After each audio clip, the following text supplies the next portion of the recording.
Morning, guys. Back at it again.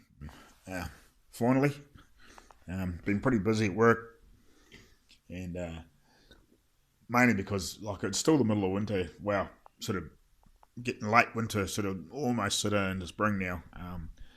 But it's been quite warm the last sort of 2 or 3 weeks, or sort of couple of weeks anyway. So I've been pretty busy at work. But I've got the. I think I showed. Well, I think I showed you in a video a wee while ago. There was a wee bit of rust in here, and there was a bit of panel damage in this front nose. Um, it's a shame I actually haven't got any photos of it. It's originally when I bought it, but it was punched in quite hard here, and the original molding that was on the thing actually was split and broken. I've got another one, and I've set it on it, and it's come up not too bad. It's still a little bit low in here and all that sort of stuff, but it's a damn sight better than what it was. So I'll get some rust kill in behind there now. Like there's some good access windows, so like I can get rust kill in there and turn it around and let it run in and around there, and hopefully that'll solve any of the rust issues. This here was a little bit eaten away too, so I've just put a couple of little pieces of steel in there and tidy that up too. So when I come into final body work, I'll just smear a little bit of filler on that and make that look real nice, so it's all nice and tidy. And I've welded up the holes here that hold that front moulding on. They were getting quite big, so I've put a few spots welded in there, and obviously somebody at some stage has put bigger screws in it and then bigger screws in it. They were getting quite large, so I've tacked them up and left a little bit of a hole just to show where they were.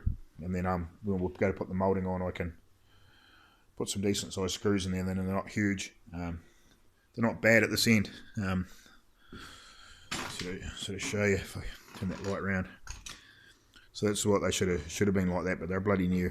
Sort of double that sort of size. Somebody put bigger screws and bigger screws. Obviously, they'd over tighten them and strip them out at some stage. Or they might have even got pulled out when I got knocked in the front there. So I've basically got the bonnet ready to go, sort of for final sort of prep. So like it's basically just needs you go clean up underneath, some rust kill, and anywhere I can get it. Especially I'll get it in all these sorts of places and clean all this up. I might even put a couple little spot welds down the edge just to stop that from moving anymore. So I think that bonnet's pretty much ready to go for just good clean up and getting ready for paint. Boot lid I've got the same, so I've fixed a bit of rust into here. It was getting real thin and was almost non-existent just in here, and it was real thin up in here, so I cut it out and peeled the what was left of the outer skin, fold back piece of skin back. I sort of folded that back as good as could, slipped the piece in and cut out what I could and welded a wee panel in there. So again, with a little bit of filler and we'll better hide that and make that look as as good as new basically.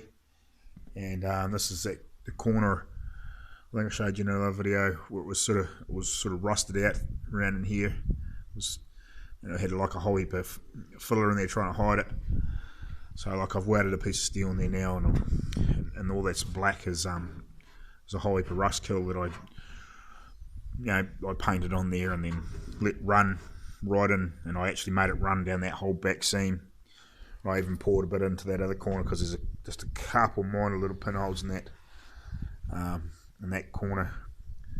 So hopefully the rust kill that I poured quite a lot in there and sort of let it run in there and sort of sit in there, and I turned the boot lid around a few different directions to really sort of let it soak in and get in there. So hopefully that'll seal anything up, because it actually goes quite hard and sort of almost like resiny.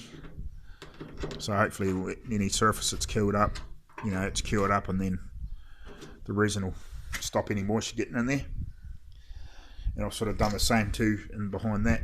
I've let it run down in those seams. So yeah, that's all basically ready to go. So the only thing now I've got to do is I've still got a couple little pieces on the front guards that I want to go back over and tidy up. And in the bottom of that sill where it goes back in, there's a few little holes which I'm about to tack. Now that's probably my next step. It's either that or I'll do finish the front guards. Couple little pieces on the front guards. I just want to tidy up a little better now that my welding's getting better and better. And then the last piece I want to do is these inner wheel arch pieces where I modified there a few years ago. I want to do a wee clean up work on that, and I want to double skin the piece where it goes down onto the chassis rail. I'm going to double skin that. So I need to get some more weld proof primer and put in there, and well, I'll clean it all up and then weld proof primer it all, and then I'll make up my second skin. And well, I just want to put a wee bit more extra strength in there, just be safe to make sure nothing's gonna, just in case there's any flex or anything, I don't want anything to split or break. So I'd rather double skin it, and I'll drill a whole heap of like spot weld holes, and make it really so it's nice and solid, and put a bit extra put a double layer of weld in there just to really sort of beef it up, and then that should be ready to go for a good coat of epoxy and a primer or something like that, and then a good coat of body sealer or something like that, ready for some sort of paint over top eventually for when I do that underneath the car, just to give it a general clean up so it looks nice and uniform and tidy. So that's about where we're at. I still haven't got the engine bay sorted out yet. I need to find some way of, since I got the rear end out of this thing, I need to find some way of lifting that spare block in there. I just don't really fancy trying to lift that in there by hand. Unfortunately, I haven't got no way of doing that here, so unless I had 3 or 4 guys that could give me a hand to lift the block, and I sort of really can't see that. I want to try and get it done shortly if I can, but I've got to find some way of doing that, because I've got no way of hanging anything from the rafters because somebody's put a ceiling in here. So that's one other thing I want to trying to get done shortly. So hopefully I'll get a video of me mocking these headers up, within the next few weeks if I can, because I'm ready to basically go with that. It's just a matter of getting that, getting that block in there. I'm going to see if I can ask a few people, see if I can find something that maybe have an engine crane or something that I can use to just lift that in and out when I need it. Because I don't want it in there for too long, but if I've got it in there for a few hours, then I can mock these headers up, and then I can lift it back out of the road once I'm sort of finished that side of things, until I go to test fit the headers or something like that. Or I might even leave it in there for a week or two and then lift it out once I've got the headers sort of basically built up. So that's about where we're at the moment. Can't think of anything else to tell you. No, I'm pretty much that's where we're at the moment. So we'll carry on, do some more, and I'll get some videos up. I've been real slack at that, so just sort of been so bloody busy at work and doing other things, and by the time I get home at night, all I want to do is sit down and do nothing. And by that time of day, it's dark here by sort of 6 o'clock at night at the moment. So my lighting's still poor in here, so it's sort of been hard to get out here and do anything, get motivated and get things sorted out. So we'll get back to you shortly, and hopefully we have something to show you. Cheers.